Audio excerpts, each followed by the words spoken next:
आज के समय में हर कोई अपनी स्मृति को बढ़ाना चाहता है। हर कोई चाहता है कि हमारी स्मृति या याददाश्त बहुत तेज हो जाए। तो लोगों को हमेशा जय कृष्णमूर्ति जी यह कहते थे कि तुम्हारी स्मृति तुम्हारे अंदर एक प्रकार की जड़ता उत्पन्न करती है। तुम अपनी अतीत की स्मृतियों से मुक्ति पाओ और हमेशा वर्तमान में जियो।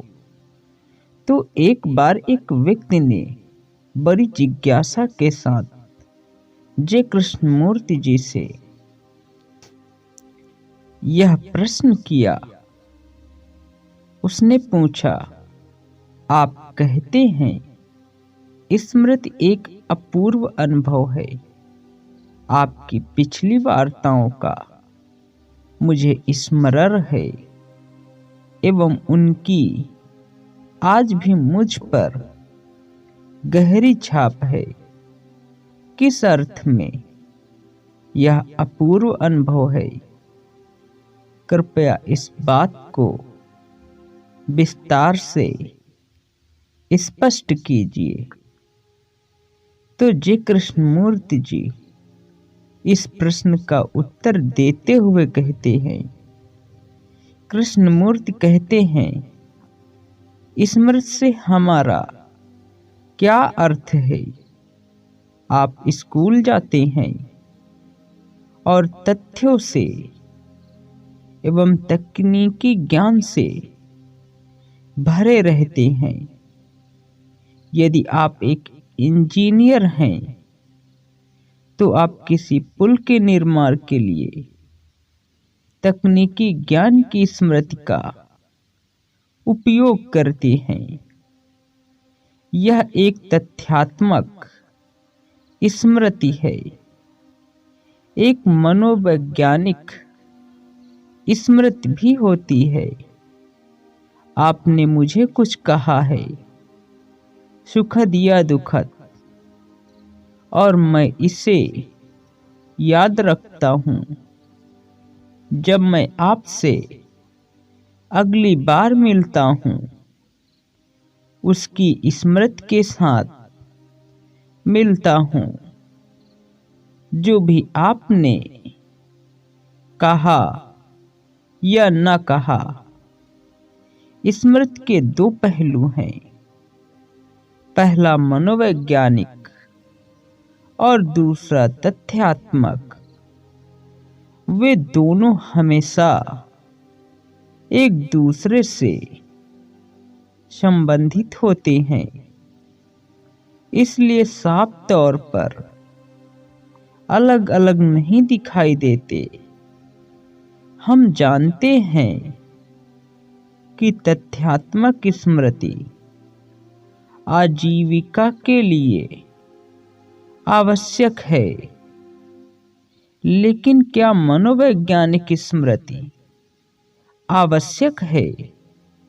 वह क्या तत्व है जो मनोवैज्ञानिक स्मृति को बनाए रखता है? वह क्या है जिसके कारण हम मान अपमान को मनोवैज्ञानिक स्मृति के रूप में याद रखते हैं? क्यों हम कुछ स्मृतियों को बनाए रखते हैं तथा कुछ को दूर रखते हैं? स्पष्ट है कि हम उन स्मृतियों को बनाए रखते हैं जो हमारे लिए सुखदायी होती हैं, तथा जो स्मृतियां हमारे लिए सुखदायी नहीं होती हैं, उनकी हम उपेक्षा कर देते हैं। यदि आप गौर करें तो देखेंगे कि सुखद स्मृतियों को दुखद स्मृतियों की अपेक्षा बहुत जल्दी याद कर लिया जाता है। मन स्मृति है।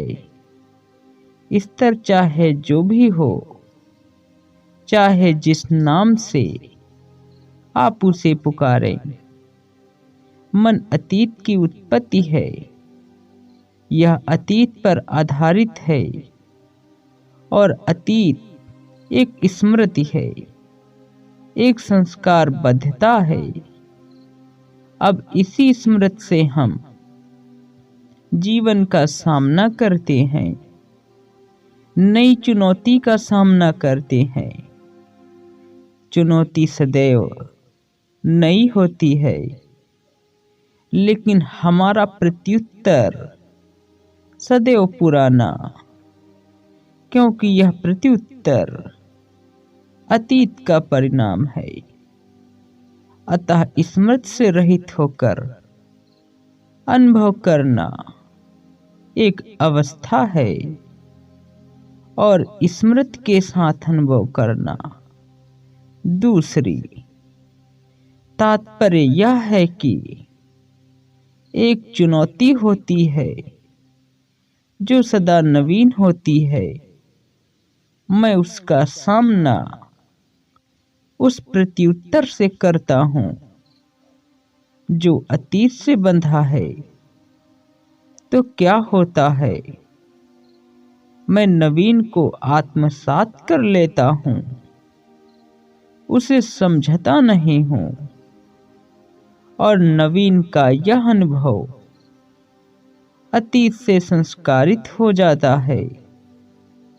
इसलिए नवीन को हम केवल आंशिक रूप में समझ पाते हैं, पूर्ण रूप से नहीं।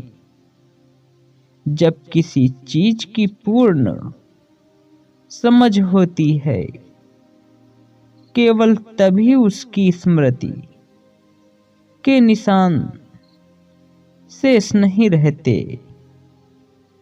इसके पश्चात जे कृष्णमूर्ति जी आगे कहते हैं, चुनौती सदा नवीन होती है, पर जब वह आती है, आप उसका सामना अतीत के प्रत्युत्तर से करते हैं और यह अतीत का प्रत्युत्तर नवीन को संस्कारित करता है और इस प्रकार उसको तोड़ मरोड़ देता है, पक्षपाती बना देता है और इस तरह नवीन की पूरी समझ नहीं हो पाती है और वह नवीन पुराने में समा जाता है और पुराने को दृढ़ करता है।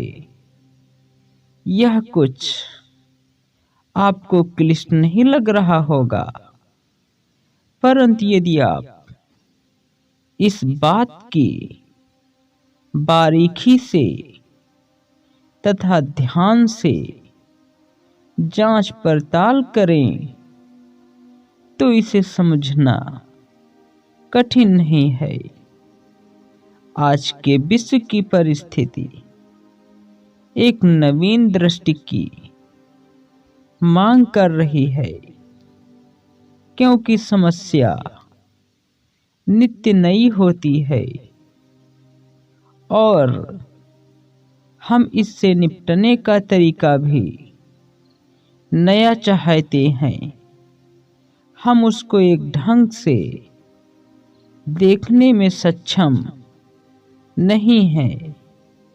वो है नए ढंग से देखने की कला, क्योंकि हम उसको अपने प्रतिबद्ध मन से अर्थात राष्ट्रीय, स्थानीय, पारिवारिक और धार्मिक पूर्वाग्रहों की दृष्टि से देखा करते हैं। नई चुनौती को समझने में हमारे अतीत के अनुभव आरे आते हैं। इसलिए हम निरंतर स्मृति का ही संवर्धन विकास किया करते हैं और इसे दृढ़ करते रहते हैं। अतः हम नवीन को कभी नहीं समझ पाते। हम उस चुनौती से समग्रता से पूरी तरह कभी नहीं मिल पाते।